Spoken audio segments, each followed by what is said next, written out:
నీకు 14 ఎన్నో ఉండేరా అన్నాడు. అప్పుడు అంతే ఉండే 14, 13 ఉంటాయి. ఏమండి 55 ఏళ్ళలోడికి నువ్వు ప్రమాణం చేయటం దేవుడితో తప్పులేదు. 13, 14 ఏళ్ళలోని నేను ప్రమాణం చేసి ఏం చేయను? ఈ బతుకంతా ఏం చేయను నేను? అసలు ఏమన్నా నేను తిన్నానా, తాగానా, తిరిగానా, ఏమన్నా అనుభవించానా?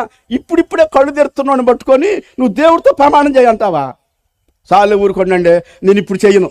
ఎప్పుడు చేస్తానంటే మంచంలో పడిపోయాక, కుడి చేతి దొంగ చివరిలో యేసు మీరు నన్ను కృపతో జ్ఞాపకం చేసుకోమని ప్రార్థన చేశాడే, అప్పుడు చేస్తా. ఇప్పుడు చేయనన్నా నేను. ఒక గాడిది అన్నాడు నన్ను. గాడిద గుర్రం నేను చేయను ఇప్పుడు. ఇలారా ఎలాగుంది నా మనసు? దేవుడు ఏం చేశాడు తెలుసండి? మోషేకు అద్భుతం చేసి చూపెట్టాడు. ఇంతవరకు ఇక్కడ ఏమి లేదు కదా, ఇటు పొగ మండిపోతుంది, బగబగ మండిపోతుంది. ఈ కాలుపులో